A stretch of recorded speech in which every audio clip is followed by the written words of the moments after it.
Welcome back, everyone. We're moving into the second half of this first day of Super Week, and the Fisio has joined me here along with Candy Panda from SK Gaming.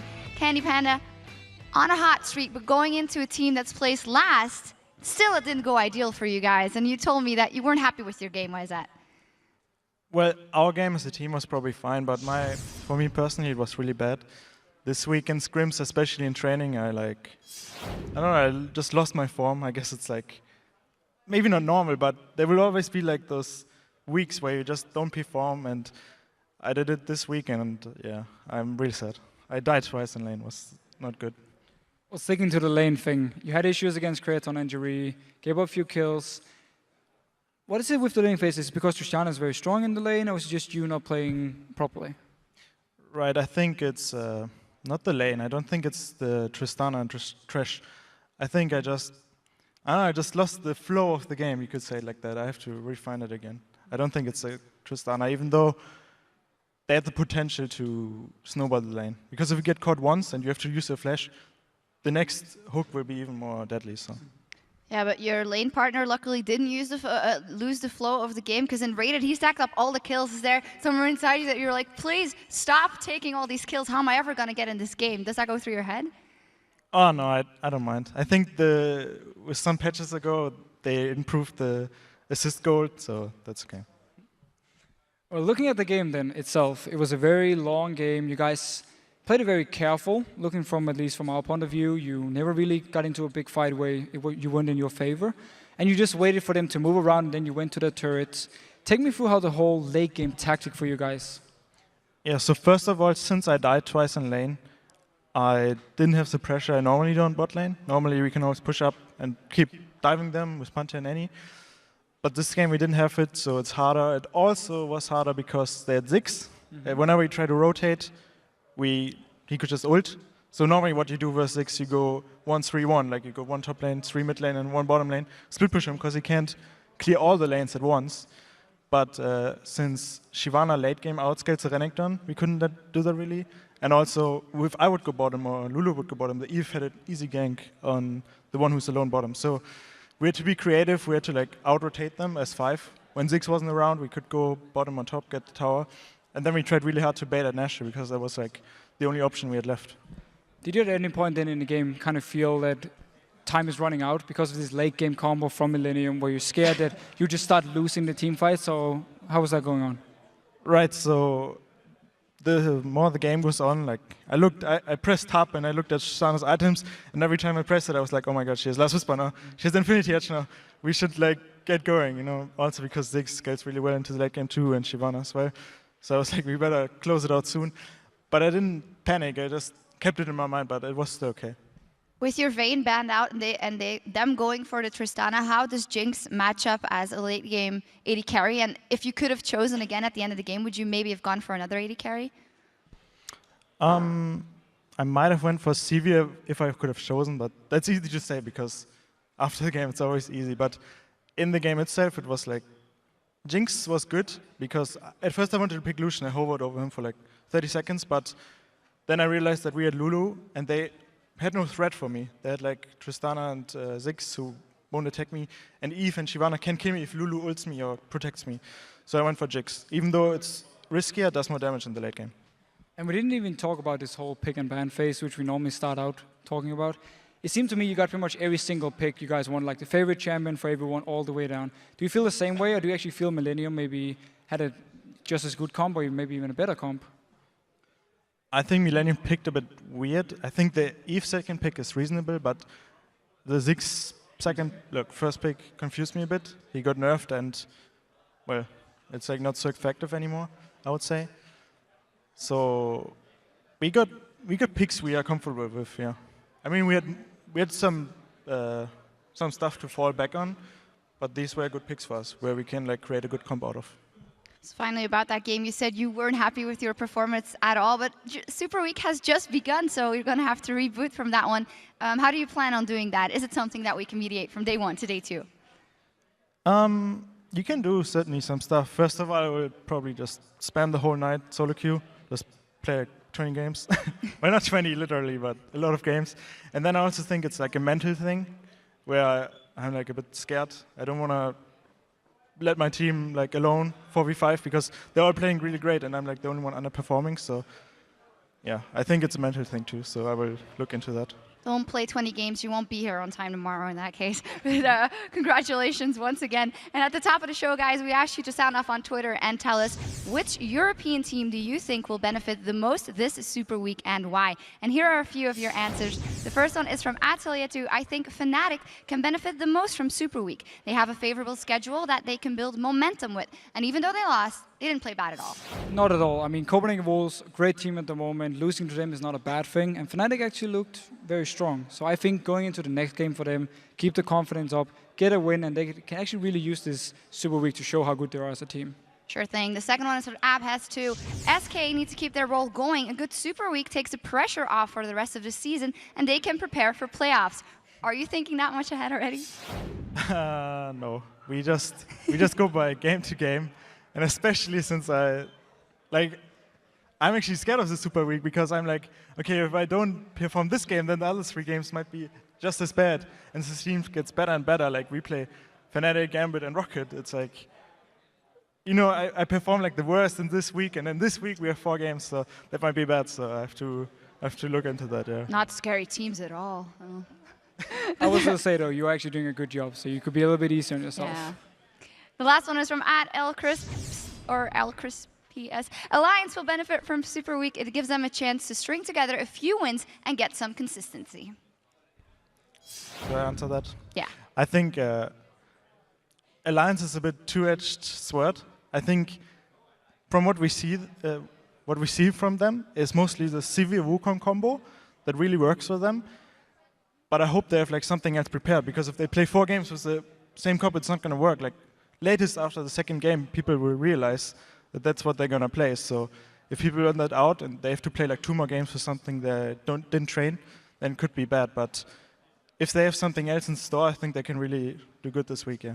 Oh, we'll see if they have something else in store in a second, of course. Thank you so much for those tweets. And remember that you can tweet to us @LOL Esports and use the hashtag LCS to chat with your fellow fans. Thank you very much, Candy Panda. Congratulations once again. And now we're going to teleport over to Joe and Quickshot for our next match. Thank you very much, guys. I'm Joe Miller, and I'm happy to be joined by Trevor Quickshot Henry to bring you our 4th match of the day as a Super Hot crew take on Alliance. Now, these 2 teams have met twice before, and both times the Super Hot crew have come out on top. During their Week 1 and Week 5 encounters, it was Mr. Rals who went unkilled, and Moops was allowed to play Gragas in both games. Yeah, very, very important. Now, I want to start by talking about the dual lanes. First of all, Mr. Rals. He went 10-0-7, and then he went 7-0-10 in their last confrontations. And in their most recent game in Week 5, Mixer also went unkilled, going 0-0-19. When the AD carry and support are under so little pressure, it's very hard to win games, especially if you're Alliance. Both of those encounters, Super Hot crew had stronger lanes, convincing team fights, and they never gave Alliance a chance. If we look at both games in terms of objectives like Dragon and Baron, Super Hot crew secured 9 out of the 10 Dragons and both of the Barons across their games. Definitely a focus point for Alliance. Yeah, and last week Alliance went 1-for-1 after a good win against Fnatic, and then the day after they got beaten convincingly by SK Gaming. Super Hot crew had a similar week, losing out to SK in day 1, but turning it around and looking great in that victory over Rocket. Yeah, for both of these teams, the more we see them play in the LCS, the higher the level of play becomes. But it is by no means consistently good. Let's break down some of the stats between these 2 teams, starting with average KDA. Starting with Alliance, their overall team KDA is at 2.57. That is actually sitting in last place out of all 8 teams. Whereas the Super Hot crew are higher up the standings, their KDA is only marginally better at 2.93. This is an excessive death count from both Impaler and Mixer. They just die far too often, far too frequently. And while KDA isn't always very telling, average goal per minute gives us a better idea of a team's overall performance. When we see that Alliance are in 7th position on that front with a total GPM of 1,556. Super Hot crew, not so much better, sitting in 6th place for total goal per minute at 1,562. This gives you a better idea about how these teams are performing on a more individual level. Yeah, that goal per minute's much simpler to understand what they're actually generating in game. And when we talked about Super Hot crew securing 9 out of those 10 Dragons against Alliance, they have also grabbed 38 total Dragons over the split. That is in comparison to the 27 that Alliance have secured. Alliance will need to focus on their Dragon control this game if they want to challenge the Super Hot crew. The unique difference between these teams, considering that the metrics are actually near the bottom of the table, is that you are more afraid of the Super Hot crew and their ability to win than you are of Alliance. Simply put, Alliance are not challenging the top of the table teams frequently enough to be considered a threat. So let's check out then the starting lineups for this game. On the blue side, it's the Super Hot crew with Mima in the top lane, Impaler in the jungle, Moops the mid laner, Mr. Ral's the AD carry, and Mixer the support. And of course, on the red side, it is Alliance. Wicked up top, Shook in the jungle, Froggen in the mid lane, Tabs on AD carry, and Nif playing support role. So we're just a few moments away from champion select here, so let's get down to the nitty-gritty and into those bans and picks. First of all, focusing in on the bans. What are we expecting from these two teams? So we've seen Lulu make it through both of the games earlier today. Lulu was banned against Super Hot Crew last week. I'm wondering if Alliance are going to feel the same. I think you also have to consider the likes of that Pantheon or Wukong combo. Wukong is something Shook has been playing incredibly well. Pantheon is something Impale has been playing very well. So those would be the priorities. We have also seen teams trying to go the AD carry route, taking away the likes of that Draven from Mr. Rolls. Yeah. It's sort of the flavor of the Super Hot crew banning at the moment. And what about the mid lane? Because we touched very briefly on Moops' Gragas in that mid lane. He's had it so often so far this season and has always done really well with it. Yeah, so it's definitely Moops' strongest champion. And like we've talked about, he's played it so many times over the course of the split. I think if Alliance allow it to go through, they may need to or may want to get a strong pick in the mid lane, like a LeBlanc, for example, which is also something Froggen has played frequently. Well, almost as if looking into the future, a Kassadin ban, who would have thought that would happen? And there is the Gragas ban this time around from Alliance. On the other side, Karthus taken away from Froggen. We've seen how strong his Karthus is. In fact, the one game that he's been let through, he played to absolute success against Fnatic, where he finished 7-5-12.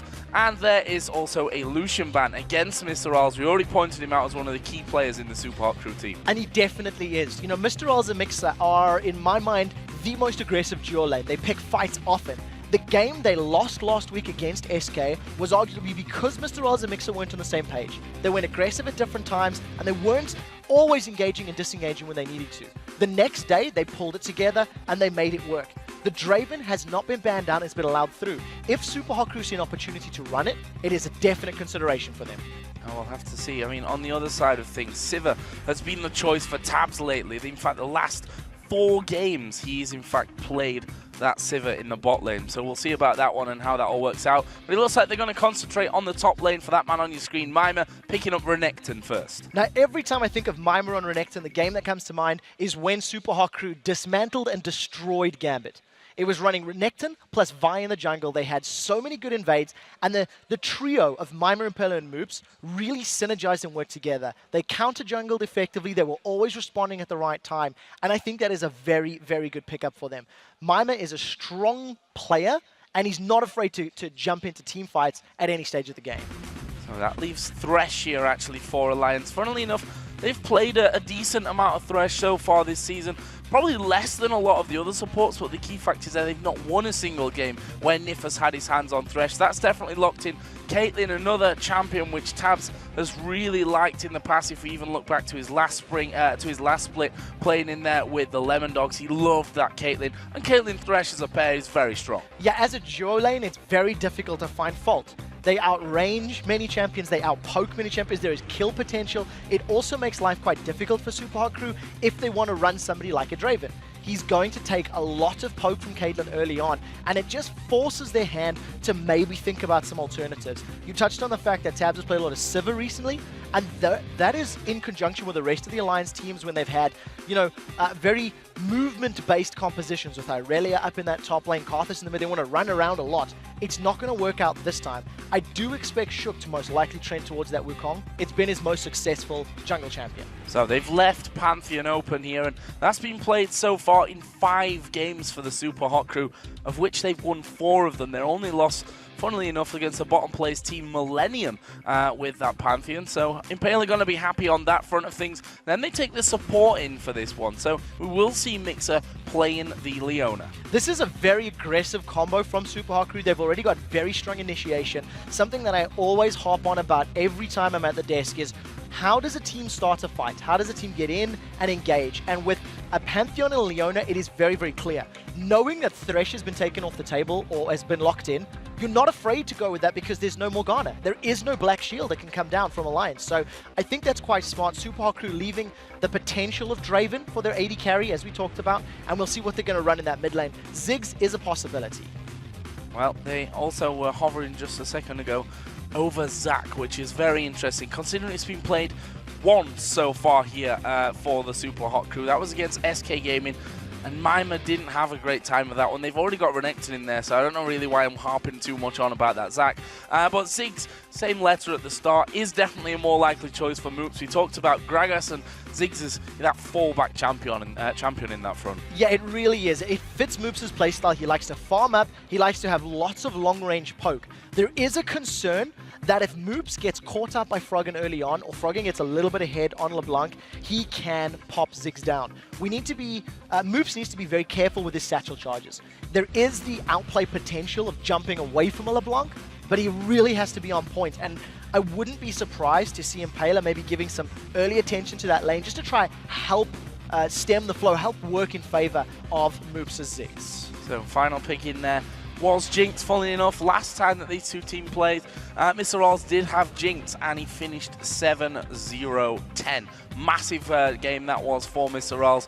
We'll see if we can reproduce that one here today. Over for Alliance, looking for a top laner, and Wicked's going to lock in that Trundle. He's been playing a bit of Irelia recently, but Trundle a bit more back to, I don't know if you can really say to his roots, because that in itself is Irelia, but somewhere where he's been a little bit stronger this season in terms of Trundle. Yeah, and it's a really good pick. It's going to scale incredibly well into the late game, will eventually beat Mima's Renekton. He's going to have a little bit of a difficult time in that lane against Mima's Renekton. What we do see from Alliance is their team composition is a little bit more about picking somebody off. Caitlyn's single target right-click damage. LeBlanc wants to insta-give somebody. Lee Sin wants to kick one person back. If Alliance do not find that pick, if they do not find Moops or Mr. Rolls in a team fight, the CC that can come down from a lot of the Super Hot Crew's members is going to make their team fights quite difficult. So we'll see how this sort of team fight AoE composition from Super Hot Crew does against the single target pick composition of Alliance. Interesting game coming up here. I mean, Super Hot Crew definitely got the more solid form, although they lost to Gambit and SK. Out of their last 5 games, only 2 of them were losses, and that includes beating Alliance, beating Fnatic, and taking down Roccat last week as well. So really interested to see how this one goes. Well, with the 2 teams locked and loading, let's check out your votes on LOLesports.com. And as you can see, it's a close one. 51% to 49% in favor of the Super Hot Crew. Real close. It is an incredibly close vote. I would probably have tipped it further in Super Hot Crew's favor. I think they've been performing on a higher level, and they've been slightly more consistent over the last 3 or 4 weeks, and we'll see if they can keep it up right now. Well, remember, you guys can keep voting throughout this Super Week, and we'd also like to remind you that you can get seats here in Cologne and join us in the live audience to watch these matches. Just click on the tickets link at the top of LOLesports.com for all the details. But for now, we're going to jump into game. It's the Super Hot Crew taking on Alliance, and hopefully we're in for a real treat in this one. We've got a lot of games still to get through, and if the start of today is anything to go by, we're in for an absolute mega weekend. It's going to be an interesting laning phase here for the Super Hot Crew. I think Mima is going to have an advantage against Wicked. The mid lane of Moops and Froggen is going to be very dependent on who can get the early poke down, and I would actually give it to Moops and Ziggs at the very early level. At 6, that all changes. And in the duo lane, Mixer is going to struggle against Nif on that Thresh. If he takes too much poke too early, it's not going to make that all-in power at level 6 as strong or effective as they're looking for. So will we see anything at level 1? Last game was a bit of a treat for us at level 1 with the hook on towards Enrater that got things started off for Millennium. At the moment, though, we have that very standard 2014 season line defense at level 1 where they wait for the trinkets to come into play, get a few wards down and head off to lane. Yeah, you were mentioning if there's anything going to happen. There was about 1,000 caution pings there coming out from the side of Alliance. There's a few more. I'm not expecting anybody to go for any sorts of invades. We see both of these teams lining up to have the traditional laning phase, and I think the difficult one for the Super Hot Crew here is going to be Mr. Rolls and Mixer. They really need to ensure they don't take too much harass, too much poke from Tabs and Nif, so they can get themselves to that level 6 point where their all-in power becomes much more effective. I think they're just pinging for the fun of it by now, I have to be honest, as they A lot of question marks on that top side of the map. A couple of wards down from the blue side, which were spotted there from Alliance going down. So Alliance know exactly where those wards are coming in. We'll see what they do about that one. As in the starts, we see that both junglers going back to their top side of the jungle camps. Impaler starting off by the blue. We see Shook starting off on the red buff. And they go off to lane straight away after that. Now we'll see how Shook does on this Lee Sin.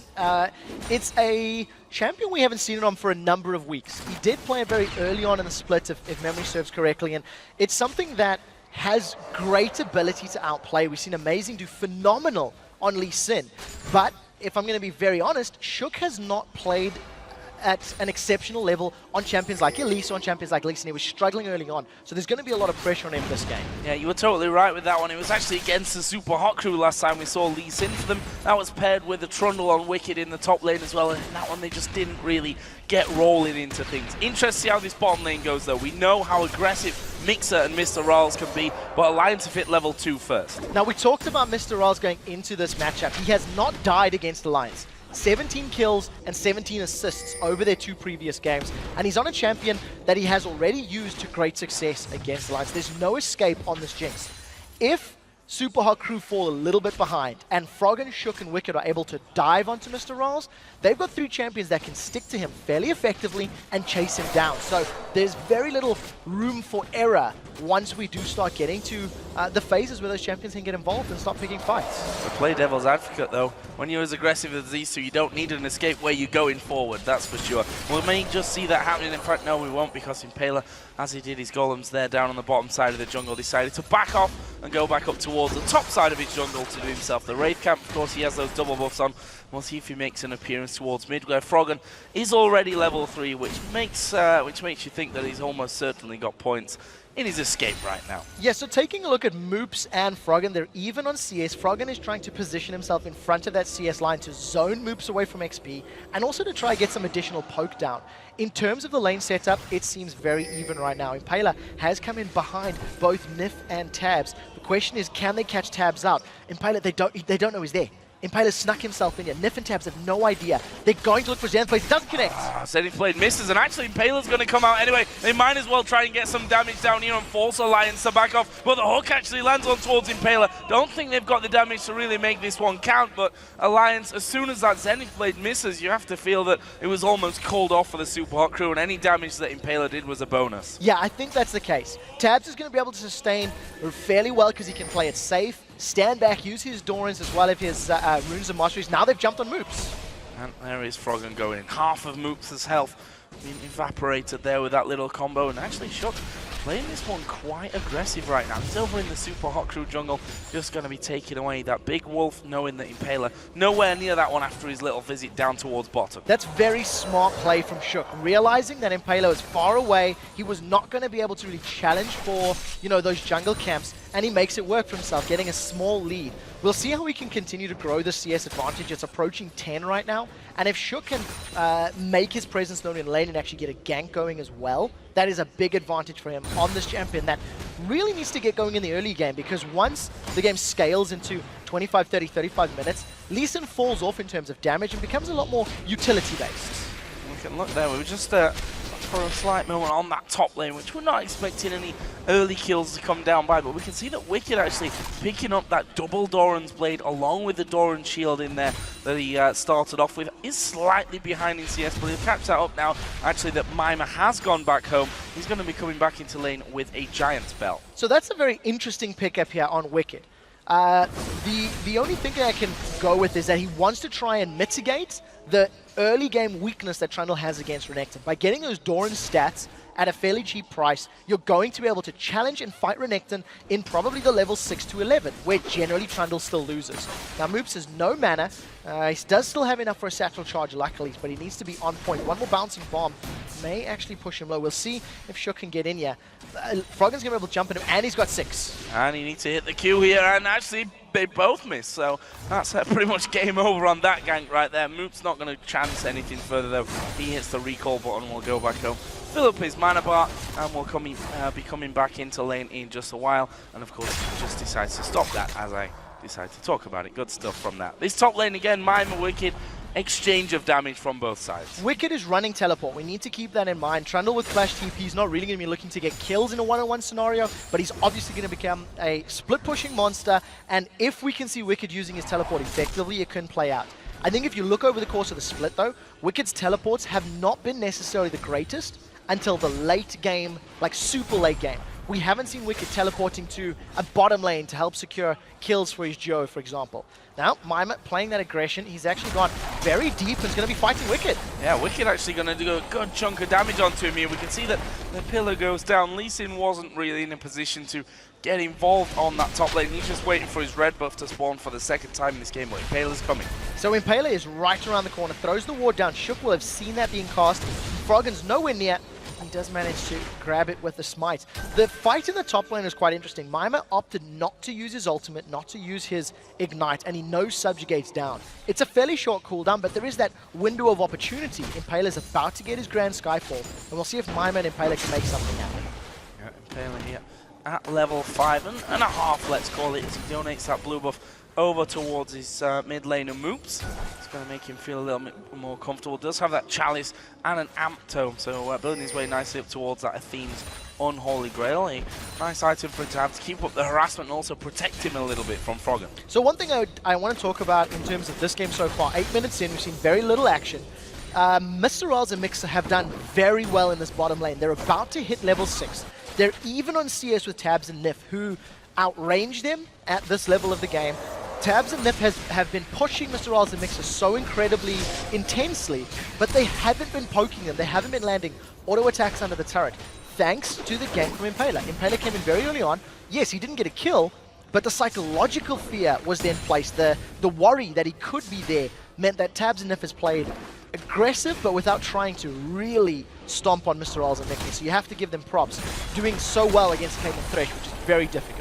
Oh, bit of damage coming in here on towards Mima. We see the subjugate there, feeding that health back over to Wicked. He was pretty low on mana, and with Mima still having his ultimate and flash available, probably realized, you know what, I can't kill him anyway. Just try and force him to back away from that lane. Froggen again continues to harass into the mid lane on towards Moops, but again, you have to feel that there's not going to be too much happening there in a 1v1 scenario to draw first blood. There isn't, but Moops is falling behind in CS because Moops' wave has been pushing against Froggen. He's now 15 CS down. Froggen is playing the zoning game very well. When the minion line is behind him or at his turret, he can continually poke Moops down, gets a very good placement there on the ward, and very safely uses the distortion secondary active just to get out nice and cleanly. So this is going to give Alliance some information to work with if and when Shook decides to go for a gank. Right, but Impaler is waiting around at this point.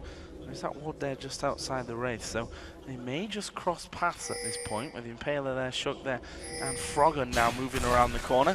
Will actually dive head on in towards that brush, and Impaler already stepped back at that point, seeing that Froggen had come around. That's very good understanding here of these teams. They understand where their opponents are. Impaler knew that Shook and Froggen were making a play happen. Froggen moved to ward, and I believe Moops would have called it, and Impaler reacted. So now they're sitting together. Shook is in a little bit of trouble. He's been stunned, but this is jungler and jungler for now. Yep, we just see Zeke starting to come around, but quick safeguard off towards Froggen. I mean that he's not in any kind of trouble. Those Wraiths down, but there is a dive in from Froggen on towards Moops. It's, again, nothing but harassment. Yeah, so that was a mimic of the distortion. Froggen actually used his ultimate just to poke down Moops. It was a bit of an uninspiring amount of damage, I think would be fair to say, but now the information is there for Super Arcrew. Once again, this tiny window of opportunity. Impaler does have his Grand Skyfall, has positioned himself now in the bottom lane, and we'll see if they can jump on anybody. Super Arcrew is one of the teams that I think ganks their AD carry support lane even more than any other. I think SK Gaming would be the other team that does it excessively. And with the Pantheon, the power of that Grand Skyfall is very, very big. However, this looks like it could be a 3-man gank on towards Mima in the top side. We've got Froggen, who's just come up from the mid lane. He's now retreating, however. Shook will be doing a bit of the same. So Mima not going to be under any pressure on that top side for now. So eventually Alliance back away. The wave wasn't pushing quickly enough, and I think if Wicked had started pushing the wave very quickly, it would have given Mima the signals, hey, something's up, something's fishy. So unfortunately for Alliance, the timing on that was a little off. In addition, they hadn't seen Impaler. The wards that Alliance have placed down are around the Wraith camp and basically the entrance to the river near the mid. It didn't give them vision of Impaler, didn't let them know where he was or what he was up to. So that unknown factor of where Pantheon is force them to play a little safe and back away. This is one of the longest laning phases that we've had, and I think memory serve Alliance was involved in the game that lasted the longest before tower had fallen. It was around 23 minutes. Jumping on Impaler. Impaler gets a good stun on Froggen. Some good damage in there towards Impaler though. Again, losing half his health. Shook a little bit further behind from that one. Did start to move across, but those Wraiths already dealt with. They had full vision of Impaler whilst that was all going on. But nothing really more than that going to happen from it. Shook though keeping himself inside of that jungle, almost keeping the pressure up on towards Impaler. They know where Shook is because they put a ward down on that position just a few moments ago. So Shook still needs to be a little careful there. So both of these teams are very happy to have an extended laning phase. Super Hot Crew have got, Ziggs and Jinx that are going to scale very well. They've got strong initiation. This is the first play that Alliance made to force an objective. They pulled a dragon out. Nobody from Super Hot Crew's reacted quickly enough. And that is an uncontested dragon. Considering that Alliance have only secured 1 dragon out of the 10 in the last 2 games these teams have played, that was a very, very smart call, realizing the opportunity was there and getting the 4-man of Alliance to grab it. Really well done, and puts Alliance 1,400 gold into the lead of this one. I'll tell you what, Mimer's pretty low here in that top lane. Again, does have his ultimate. Wicked has no subjugate after using that a little early on, and Wicked doing a good job here to actually stay up in farm with Mimer, and we're getting to that point now where the bullying of Renekton becomes less and less effective in that top lane. I actually think we hit that point even earlier because of those triple Doran's items that Wicked picked up. It's a very smart build that he's gone for the Bilgewater Cutlass because Mimer's gone tanky. So Wicked doesn't need to invest in these tanky stats because he can steal them from Mimer. Mimer did not go for the Tiamat Renekton, which is something that is used to excessively bully and completely dominate your lane. Wicked is even on CS in a lane matchup he should be losing. And yes, he's going to hit a item spike later, thanks to having 3 Doran's items. He's doing very, very well. He hasn't given up kills. He's still holding on to his tower. And I think this bodes well going into the mid game. If you look at the other lanes in terms of CS there, mid lane, only a 2 CS difference between Moops and Froggen. Bottom lane, slight advantage for Tabs in that one. The only real significant difference in terms of farm is actually coming from the jungle here. Shook at 70 to 44 CS. Neither of them, to be honest, have spent much time in lane. No, neither of them have any sort of ganks, really. And I think part of the reason the CS is so much higher for Shook is the coordinated invades that Alliance have pulled off. Shook had some good level 3, level 4 invades in the Wolf camp and the White camp. Froggen has got some deep wards, and Shook is not afraid to go in and challenge. And he's doing well. He's farming up quite effectively. I think with Impaler having access to Grand Skyfall, the very first usage is going to be very telling. Mimer is going to slice once, should be able to dice away. We'll see if he's in trouble. Yeah, I don't think so from this one. He may. Actually, he's forced a flash from that. Mimer maybe underestimating Wicked a little bit there. The subjugate came down. Wicked decided not to flash over the top. He once again, as before, is quite happy with that one. Oh, as Froggen came up there and actually decided that he couldn't get in range of Mimer before he'd already recalled out of there or walked even back towards his turret. Moops in the meantime using that little bit of free time in mid lane to head back off and pick up his Wraiths. He's now got that Athene's Unholy Grail finished. Yes, a similar position to Froggen, also with the Athenes. Froggen's got an additional Doran's Ring on his side. Got a little bit of extra gold to play with thanks to having the Dragon as well. I think the first kill is going to come from somebody getting caught out of position. And right now, Alliance are trying to force somebody out of position by this invade. Shook and Froggen have been roaming the red buff area. They've been getting some pretty good vision down on Impaler. And you've seen earlier how much damage Froggen actually had on Impaler. So if Impaler starts off this red buff when it respawns, and Shook is nearby, that could be where Alliance find their first kill. They're slowly grinding the small lead.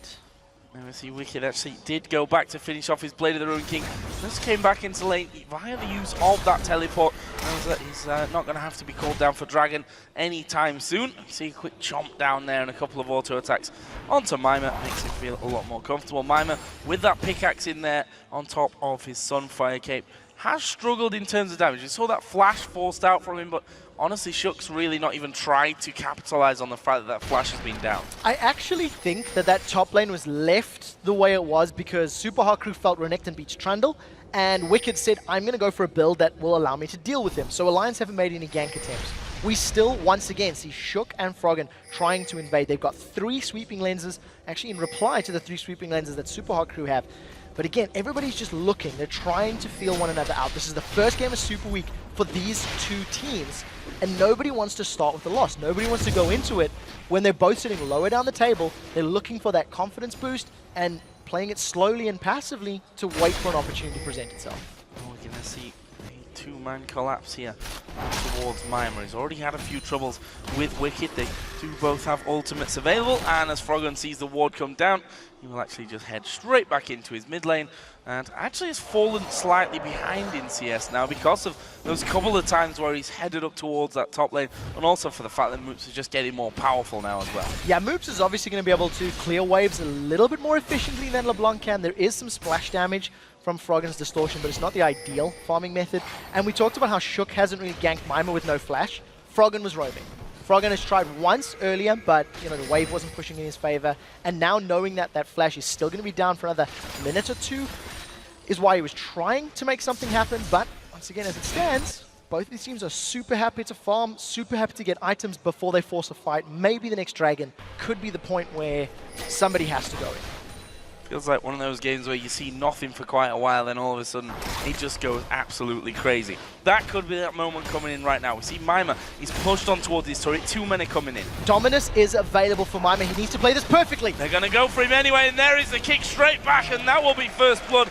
Almost looked too easy for Alliance in that point. They got a couple of minions there. They could probably tank this one up long enough to take it down. Yeah, and that was just a really well-timed move by Alliance. They get a kill, they get a tower. Unfortunately, their duo lane was had backed a moment or two before, so they also lost their bottom tower in return. Moops and Impaler now setting their sights in this mid lane. If Super Hot Crew can get it, overall, victory for Super Hot Crew. Really well played. They did the damage to Froggen there as he walked in from the side, and funnily enough, that sets them up perfectly timed for the dragon spawning in. Both Mixer and Mr. Rawls are both there. And here comes the jungler and the mid laner as well. This is a 4-man attempt. I don't see a steal being able to come down for Alliance. No, there's nobody that could steal. Wicked didn't have his teleports available. Shook was nowhere near in range. So Alliance give up 1 kill, but they get 2 towers as well as the dragon. They are going to lose their blue buff though as well. We'll see if they decide to go for any sort of invade. Froggen and Shook steal that one away, and they're going to dive Mima again. They know Dominus isn't there.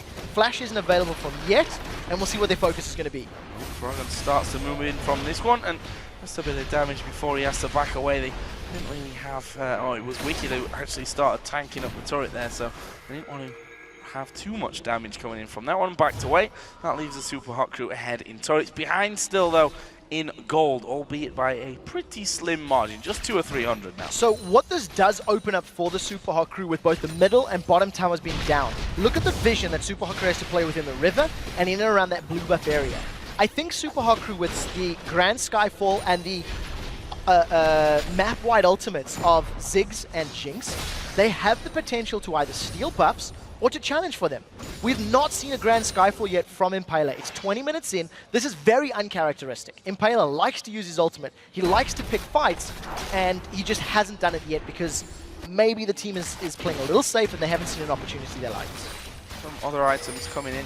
Both mid laners now adding a need to see Large Rod. Froggen getting a bit extra from that thanks to his kill there with a blasting wand as well.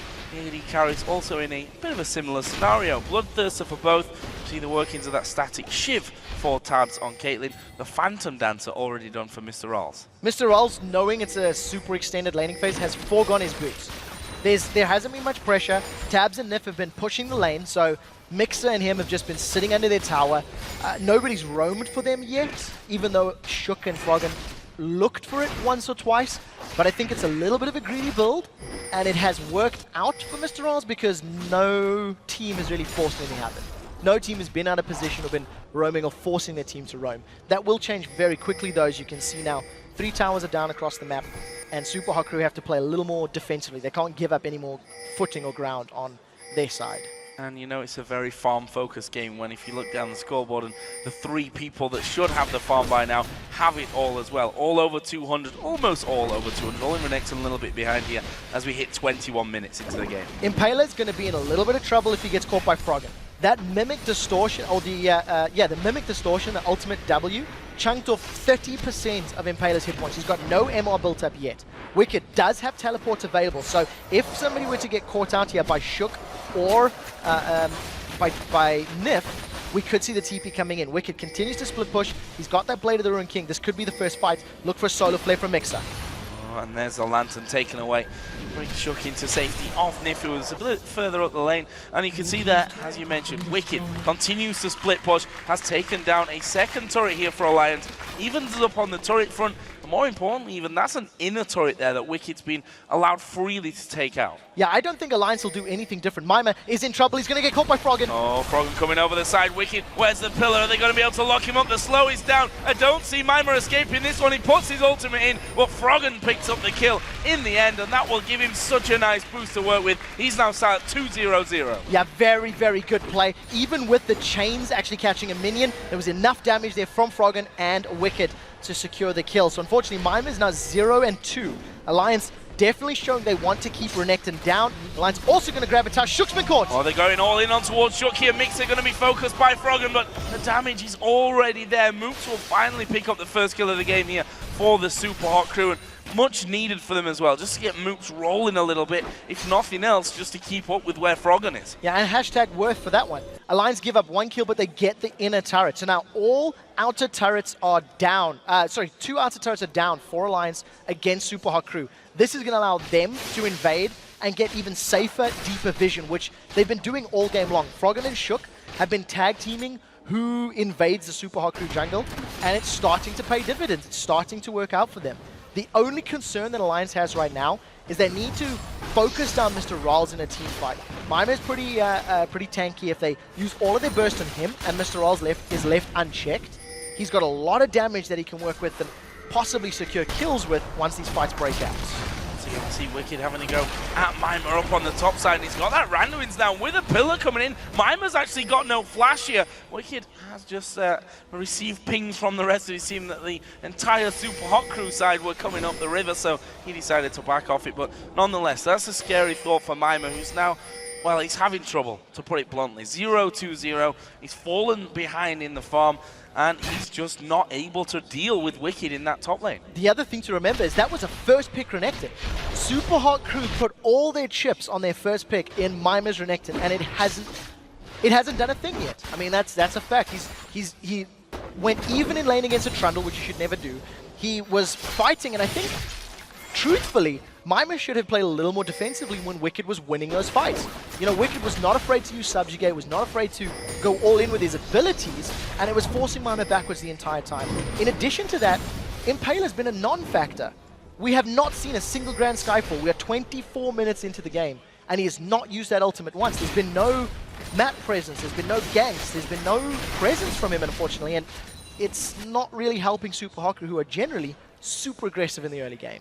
That might change here, though, because we've got the Dragon spawning in. Alliance have a pink ward inside of the pit already, and pretty much every single player is here. Wicked's in the top lane, but he's got that teleport still to come back down into this one if he needs to. We've seen Mima walk down from the top lane. It's going to allow Wicked the time to push things out. They may well just give up this Dragon. Wicked's going to push through. The Dragon will be taken as a freebie, just a positional advantage there for the Super Hot crew. Gets them in for their second out of 3 Dragons, but we'll see how far Wicked can go. So Alliance decided not to do a thing. Froggen maybe looked for some poke, didn't manage to land. This is the first Grand Skyfall of the game. It's defensive onto Wicked. And, well, he comes in, not really all that much damage. The Randuin's active just used there by Wicked, and he will just simply walk away from that one. Alliance here starting to group up. I say group up, it's Froggen again, as you expect out of him with LeBlanc, just hanging around in those bushes, looking to catch anyone out that he can blow up. Now, I feel like Alliance will continue to play this style. They've got champions that have got pretty good wave clear. If you leave Caitlyn under the tower, she can do fairly well. And actually, it's only Caitlyn. So if Alliance are forced into a siege situation, Super Hot crew can do well. But I think Super Hot crew need to avoid giving up kills from people to the sides. You know, they can't allow Shook to jump in, kick anybody backwards like we've seen Amazing do in previous weeks. Super Hot crew cannot allow Moops or Mr. Rawls to get caught up by Froggen's burst. And I think if Alliance continue to just play the vision game, and look for safe picks that will convert to towers, thanks to Wicked split pushing, that's most likely the way they're going to play this game. And Wicked waiting in the brush for Mima. He's got a level advantage on him. We've just seen Lee Sin sneaking around the side. Mima's just realized that he could be in a little bit of trouble from this one again. No flash available for him. He's going to slice and dice through. The Q has already landed. There's a pillar to slow him down as well, but actually they decide not to go through. They'd spotted, I think, Impaler coming up from that ward earlier on that they put down by the Wolves, and that just says, okay, we've hurt Mima, we force him away again. We just go back to the start and to the plan. In addition, the entire mid lane, seen every member of Super Hot Crew leave the lane starting to run up to the river. So the rest of Alliance would have been calling back. If a Super Mega Death Rockets and a Mega Inferno Bomb had caught together with the Grand Skyfall, there is actually execution potential. There is some, room to get kills. And if you look at Shook and Wicked, they have not prioritized magic resistance at all. You've got a tiny bit of MR from those Merc trades for Shook, but nothing on Wicked just yet. And with Impaler getting closer to having that Void Staff completed, he's got a Death Cap and Athenians. Those bombs are going to hit very, very hard. 27 minutes in this one, so let's take a bit of a recap of the game as a whole. 2,000 gold lead is what Alliance are currently sat on, a 2-1 kill lead, and up by 1 turret at this stage of the game as well.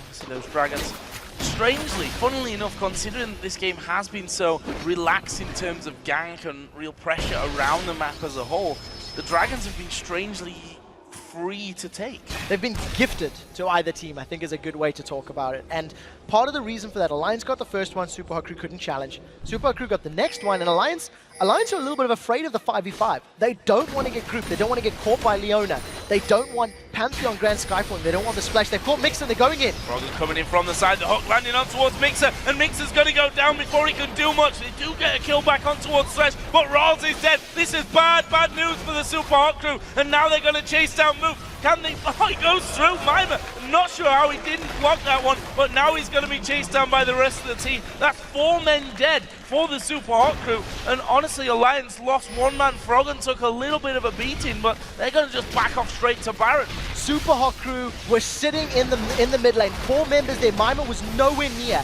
He was in the top lane and needed to come down. Wicked was able to teleport in. Take a look at the minimap. Wicked is teleporting in, and Alliance just found a pick. They jump onto Mixer. Mixer's forced to use a sub-optimal solar flare, and thanks to Wicked's great Pillar of Ice, he locks Mr. Rawls against a tree line with Shook behind him and Trundle in front of him. Froggen comes in to get the last hit and grab the kill. Simply put, Super Hot Crew should not have been that overextended without their full force, without all 5 members, and they probably just forgot about the teleport. Forgot that it was there, forgot it was available. Alliance jump in, they grab themselves the ace, almost 4 kills rather, and a Baron. Yeah, whilst that replay was going down, Alliance taking themselves a nice Baron, which Nif had respawned for as well, so all 5 members of the Alliance team getting that. What I'm really interested in is how they actually go for this one now, because he said just a few moments ago they're not really in for that 5-on-5, but it was again the perfect kind of scenario for a team like this. Complete confusion and chaos by the Super Hot Crew. We saw that the Solar Flare went to the back, the bomb from Ziggs went somewhere off in the middle, only really to hit Froggen. Mr. Rawls got kicked back against the trees and they knocked in and locked up with the pillar. They were in chaos, and that's what Alliance won. So 2 minutes ago, Alliance were not looking for a 5v5. The composition of Super Hot Crew would just do slightly better in that scenario, unless Alliance could find a pick. And what Alliance were able to do is realize that it was going to be a 4v4 or 5-on-4, and they were able to get so much burst damage down into Mixer early, and they were split up. Shook came from behind, Wicked came from the middle lane, you had Tab sitting further up the mid. So the group, the AoE, was never a real threat from Super Hot Crew. Now that Alliance have got a 6k gold lead and the Baron and the statistics that Baron gives you in all the regen, now all of a sudden, Alliance can actually start to pick fights. They've got that mismatch evened out thanks to having a superior position. We see Mix is the one starting it, can't even catch Shook. Not close. Well, it was pretty close to getting into a Chuck with that good old Lantern bringing him back. Right now, Mima is trying to hold off the assault on this bottom lane, and actually 2 of them are down there, so this could be really interesting. They can have a 3-man push towards the middle. We've got Wicked pushing that top lane, so that 1-3-1 split here working out great for Alliance. Mr. Rawls is walking back to base. He went to finish his last Whisper. He wasn't in range to defend. Nobody's touched Wicked up until this exact moment. Now Froggen is left unchecked on the bottom lane. Alliance are just running circles around Super Hot Crew, and Super Hot Crew have got absolutely no defense. Mega Inferno Bomb still available. Grand Skyfall still available.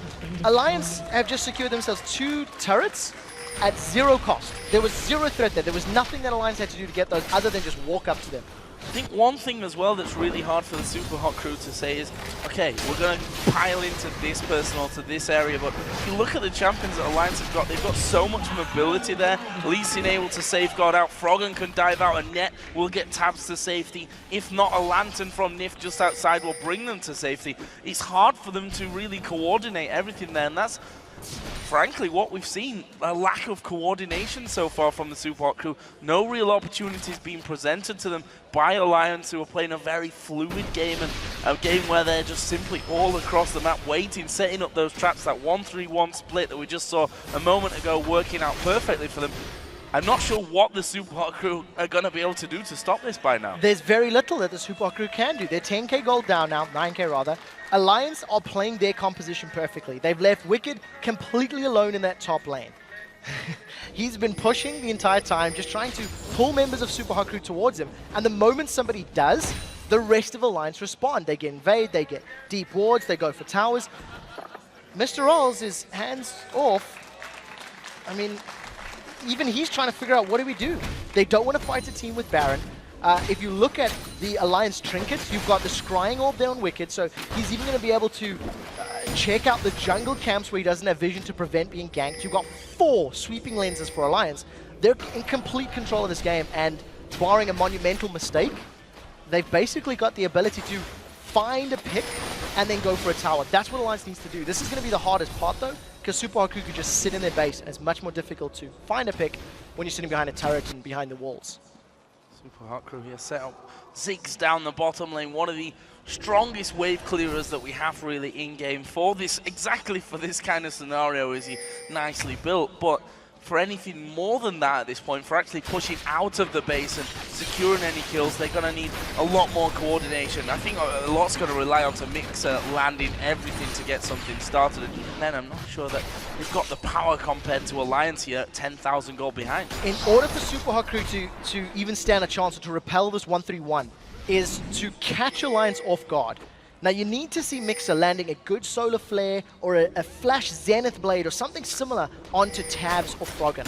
Get the kill and then force the rest of Alliance away. That's how Super Hot crew can, wrest control back of the game. As it stands, you see some great Yordle snap traps there being laid down by Tabs. It's a big deterrent in trying to deal with it. You step on it, you take a bunch of poke, a bunch of damage, and all of a sudden you can't fight. And this is just allowing Tabs to sit back, land a couple auto attacks every time the minion gets in there, and they're happy to do that. Continues to push out that bottom lane. Wicked doing the same up on the top side, and we see their Tabs slowed down. Super Hot crew standing on the traps where they can to keep them away. It's Froggen not quite going to dive into Moops as I thought he was going to there.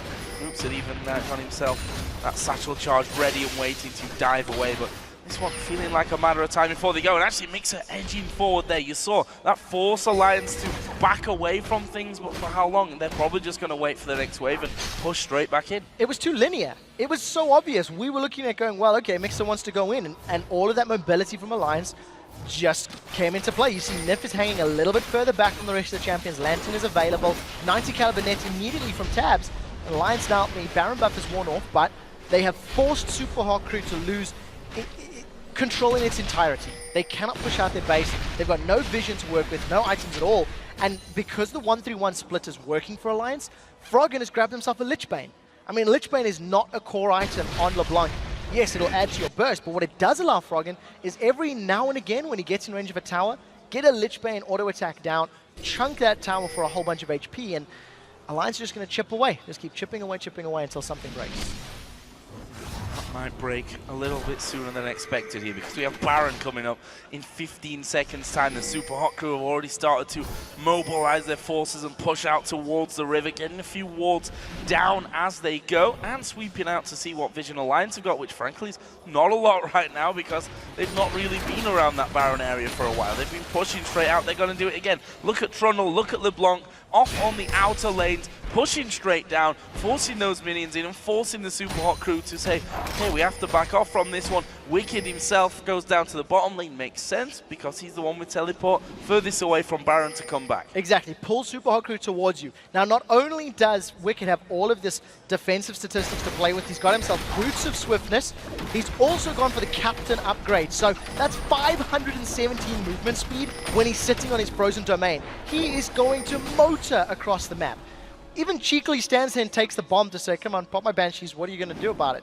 I think because Wicked has gotten so far ahead now with this front line, if Alliance decided to group up behind Trundle and force a fight, they've got the damage, they've got the tankiness, they've got the ability to pick people off to find wins. Impaler was stood in a ward. He's going to get counter-ganked. Oh, going into that one. Actually, they did have that. Oh, no, that was a brand new ward that just went in there. Sorry, Mixer must have placed that one right on top of Alliance head. And that alarming moment where you put the ward down and there are 3 guys waiting in the brush. Luckily for the Super Hot Crew, they couldn't get too involved with it. Froggen is waiting here by the blue wolf. Mimer's probably not the target he wants, but he'll have a bit of free damage onto him if he can. And actually, it's more than a bit of damage. Half of his health going down. They've managed to land in on towards Jukto. Can they actually finish him off from this one? Tabs is off to the side. He's not doing any damage in the fight up until now, but they don't even look like they need him. Wicked is in there as well. Tabs is going to pick up that kill on towards Impaler. A good double kill. Does come back around though for Moops. And will the Super Hot Crew be able to do anything about this one? I don't think that Alliance are strong enough to risk Baron, and Super Hot Crew are pushing up mid. So a 2 for 2, and Moops basically won that, or made the fight go even. His Mega Inferno Bomb melted the HP bars of Super Hot Crew, of Alliance, and thanks to Alliance staying grouped up, Super Hot Crew were able to back away. Mr. Rolls used the longer range of that rocket launcher on his Q switcheroo and kept at bay. Now they're trying to get some auto attacks down, but this is very risky. Wicked's going to get Mr. Rolls. Oh, look at that. The hook lands in as well from Nif. Rolls is not escaping that one. Tabs going very aggressive at the start of things there. Lost a lot of HP, but that's what's setting up because Rolls finally had a chance. Flash hook in towards Moops. Here comes the rest of the team. Tabs will finish off with a 90 caliber net, and that is another 2 kills nicely picked up for Alliance. This is a great performance from Nif. This is the first time this split that we've seen Nif consistently landing important hooks. Up until this point, his flays have been a little off, his death sentences haven't secured him kills, and now it is working for him. Alliance are now on the inhibitor turret. Impaler's going to do the best he can, but he may just give up his life. Well, they're going to go on to this one. Solar Flare came down. Tabs has taken a lot of damage. Will they be able to finish him off? Mimer's in. The Ignite is down. His life stealing back, but the kill does land from Mixer. That gets down one important person. They're trying to have a go at Wicked, but he is so ridiculously tanky at this point. There's another flay. Shook is going to finish off Impaler. Mixer won't escape Froggen's wrath, and that's 3 men now down. Mr. Rolls has respawned into it. They're going to take the Indian back off to Baron here. Yeah, Alliance in just such a great position. Continue to chase down Wicked. As soon as he had healed up, he used that teleport, rejoined in that mid lane, and just working so well. I think Super Hot Crew, that fight came too late. They had a pretty good fight against Alliance. We talked about how Super Hot Crew's 5v5 was actually very powerful. They went even with the team that had a 10k gold lead, thanks to landing all of their key splash damage onto Alliance. Unfortunately for Super Hot Crew, it's a little too little, a little too late. Alliance are on the Baron. They should be able to get this one uncontested. They've backed away thanks to the burst damage coming down from that Super Mega Death Rocket. In addition, I don't think they were 100% confident people were coming in. The Mega Inferno Bomb thrown just for good measure as well. Just to make sure that that wasn't gone, and rightly so. Alliance have decided to recall and pick up a couple more things. For example, a Warmox is come down now on Trundle. We've seen Wriggle's Lantern actually finished off, funnily enough, by Shook, which you say funnily enough, but that adds to his Baron potential as well. It does. It also gives you a lot more, it replaces his vision. He loses the ward for not having the yellow trinket, is going to have that additional ward in addition to his Sightstone ward, so there's so many wards that Shook can play with and dart around with and use in team fights, but very importantly, it allows Alliance to maintain that 1-3-1. He's got multiple wards to put down, so as long as Alliance have, say, Baron, for example, for regen, he can just sit in lane, spam out those wards in the jungle, and maintain vision control. Works in his favor.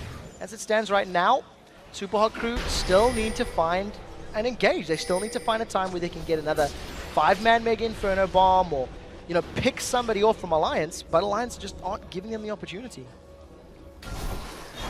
Start thinking about Ace and Hall going to go on to Moops. Half health. Almost gone just from that one. Tabs with the GA becomes less of a valuable target now for the Super Hot crew as well, because he's coming back into it. Tabs, we have said a few times throughout the season, also in this one so far, has been in a couple of dangerous positions. We'll see if that comes in again. There's a hook on towards Mixer. He's going to die before the rest of the team can do anything about it. And with that man down, all their initiation, or not all of it, but, well, it is really all of it that is gone now. How are they going to stop this from happening? It's going to be all or nothing. Yeah, Alliance completely melted him. They got the kill. They're going to secure themselves a Baron. Super Hot crew are going to go for this last-ditch effort. They've started on the inner turret. They're going to trade inner turret for Baron. The problem is, I don't think they can continue. The steal? Nope. No. Close though, very close. I had to read twice there as to who had actually taken that one. Impaler though, he's stuck inside of that Baron pit. He's got Froggen to contend with. They're going to take down the inhibitor here as well. Not quite the inhibitor, because Super Hot crew decided we have to escape from this one. We have to get away. And look at the troll beasting around the corner. His Banshee stops one from the Flame Choppers, doesn't stop him getting away. Now Mima going to be hit by the Q. He was slowed by the Randuins. Froggen is there as well, and Mima trapped up inside this blue buff pit. Might be able to take a blue buff with him, not even that. Froggen gets that and the kill. Meanwhile, Tabs did take down ZXC. That was actually at the back. I don't know where Moops was even going from that one. He'd headed off behind the inner turret on the bottom lane. That's 3 men down. A minute spawn timer on Moops and Mima. 20 seconds on Impaler. Alliance might be able to take a few more things out of the base of the Super Hot crew. They may even try push to finish the game. This is a quick replay of Moops getting caught out. You can see that's the ace in the hole going down. I think minions are going to work in his favor. Tabs will get the last auto attack. But we do see the rest of Alliance in the base. They've got a lot of damage to play with. They're just starting on the bottom. Fairly easy moves, just trying to get away, not working out. And this is another turret for Alliance. Another inhibitor by the looks of things. Don't see what Super Hot crew can do to stop that one. And that means that these super minions are going to start streaming in. For me, Alliance are strong enough right now to head straight up onto that top lane and have a go on the third and final inning turret, or maybe even head towards the Nexus turrets. They are going to be going for that one. Froggen dives in towards the back to do the damage. The first Nexus turret going to go low. Tabs gets hit by the solar flare, but he's got a GA. He doesn't care. He gets the kill. Second man goes down. Now it's all down to Impaler, who will be burst to pieces as well. He took Froggen with him, but that's not enough. Moops and Mima now coming back into the game, but the Nexus turrets are already gone. The Nexus itself is down to less than half HP, and Alliance going to pick up their first victory of Super Week over the Super Hot crew. A very good performance from Alliance. They played patiently, they played controlled, and I think they played their composition perfectly. They left Trundle to split push, and they just looked for picks. To be fair, Super Hot crew did not show up. Super Hot crew did so little in this game. It's a combination of Alliance playing great and Super Hot crew just not doing anything, I'm afraid. The thing is, the way that they played this as well, very much that pick combo, relying on Froggen to get rolling so that they could have that 1-3-1 in action. You have to wonder if we'd have seen that aggression and early start from the Super Hot crew that would have got them ahead in the game, that pick combo becomes a lot less successful and a lot less damaging in the grand scheme of things, and in a 5v5 fight where the Super Hot crew would have been ahead, could have been a totally different game. It really could have. I think if you go back to the entire game and you look at individual mistakes, and you have to question the decision making of the Super Hot crew members. We didn't see Impaler ganking at all. We didn't see his Grand Sky for once aggressively. I'm gonna go back in time, and I actually think we counted 2 Grand Skyfalls. Once defending the top lane tower against Wicked, and the second time in a blue buff fight, which they did fairly well in. It was 3 then, because he came in to try and steal a Baron at the end. There we go, third one as well, just to delay them and try to get the inhibitor. So 3 Grand Skyfalls that we can actually remember. When a ganking on-target champion, on-target stun champion like Pantheon is not ganking and making that work in his favor, you're not doing it well. Mr. Ralls and Mixer, they didn't go aggressive. They had a lane combo that couldn't. Yeah. But they never made an impact. They never really felt like, wow, that was a good solar flare. That was a good super mega death rocket. Those moments didn't occur. And also in the top lane as well, I have to, rather than criticize Mima, maybe put the positives on towards Wicked, because he went a different start of things. He went for that double Doran's Blade, Doran Shield, to try and push away that whole early to mid-game bullying lane dominance that we normally see out of Renekton. It worked for him so well. 2 or 3 times he chased him out. I think once he flashed over the wall to escape from Wicked, and that just kind of progressed from there. Mima ended 0-3-2, not really doing anything in that game. Wicked, on the other hand, 1-0-13. That's a lot of kills he was involved in, but even more importantly than that, the pressure that he put down as a single player was just invaluable to the win for Alliance. Completely agree with you. Triple Dorans at the beginning immediately balanced out their power, but I think even more so than the build itself is the way Wicked played. Every time Mima went behind him and tried to farm between the two top turrets, Wicked didn't just sit in lane and farm. He peeled back. He went to challenge him. He had 6 minions on his side as well. He threw down the subjugates early, stole away the stats from Mima. And also, to be fair, after the first time, Mima maybe should have realized he needed to back away. He tried it again, tried it a third time, then lost the flash. It was the same mistake being repeated. We didn't see a gank from Impaler, which I think would have helped.